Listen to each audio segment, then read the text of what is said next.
Hey guys, Evan from Stock Music Musician, and today I'm here to tell you that you're probably making music completely wrong. So, why is this? Well, mixing, you're probably recording, mixing, and mastering all in one session, and that is absolutely, totally, completely wrong, 100%. Instead, you should be using a separate file and a separate approach for each stage of the recording process. And this will force you to be much more disciplined. It will save CPU power, and it will also make better end products and will help you improve as an artist over time. So I'm about to jump into this, but if you think I'm wrong about this, leave a comment. If you think I'm right, also leave a comment and tell me how you apply this. If you start applying this, please let me know if you have good results with it, and be sure to subscribe and like. Okay, so you can really look at this as wearing three hats, and maybe a fourth hat when it actually comes to writing the song. But you write the song without a hat on, let's say, because it's not very sunny.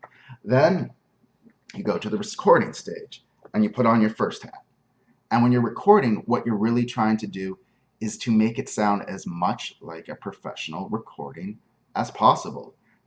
But this doesn't mean you're using EQ or compression or doing any of that. That just means you're finding the best sounds possible. You're moving the microphone in the way that gets the sound recorded as well as possible. You've tuned your instruments and your synths to sweep the filters in the way you want. You've layered instruments in a full-bodied sound. When you have a good recording, basically with the faders at, at a reasonably balanced level, it should sound close to a finished product. There's no like magic switch that goes on when you mix or when you master that takes things, you know, makes them twice as good. Really 70 to 80% of what's going on is going to be based on your recording.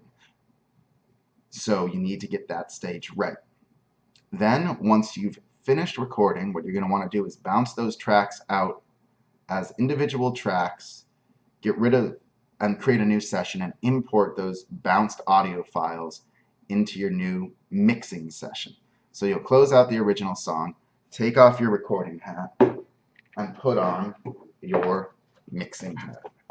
And once you've got your mixing hat on, what you're looking at is focusing on levels, EQ and compression on each channel, reverb maybe, some distortion, some creative effects, panning, all of that.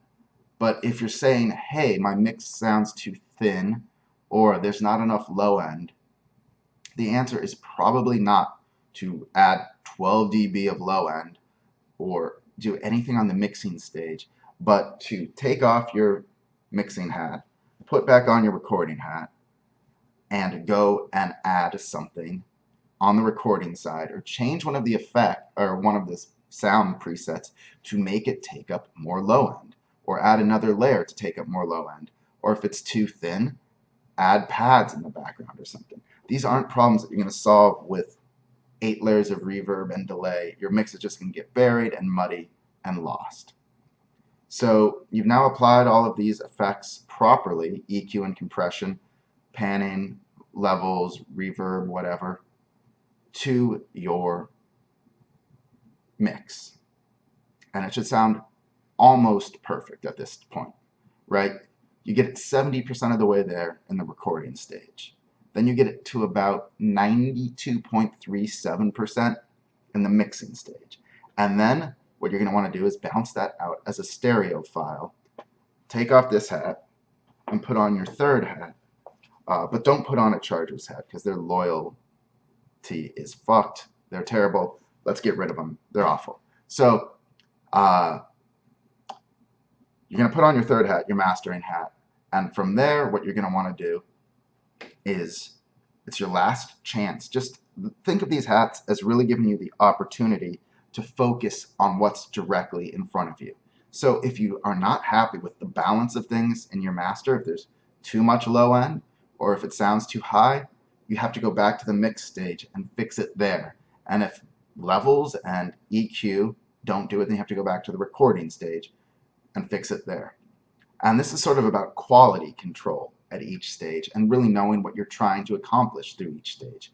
So yeah, you're going to want to use maybe a little bit of EQ and a little bit of compression on the mastering stage just to give it a little bit of shine or a little bit of low end when it's sort of round, broad strokes. I'm only talking a few decibels here. If you have to go more than a couple of decibels in a couple of places, you messed up the mix. Um, Finally, what you're trying to do in the master is just sort of bring up the volume, maybe create a little bit more space, but really, again, stereo widening is something that should probably be based on the arrangement and the panning and all of that. So if you've applied all of these steps, you will have much better quality control, much better sounding mixes.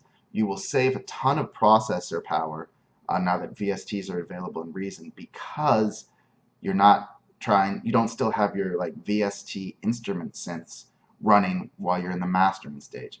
Plus you'll have good backups in case something goes wrong, and you'll be mixing like a professional, because this is exactly how studios do it as well. Generally, the engineer who records things is not the same that mixes a song, and is not the same as the person who masters them. And even if it is, I promise you, they're probably using 3 separate files to do it. So I hope this was helpful. If it was, please like and subscribe, and leave any comments about how you apply this.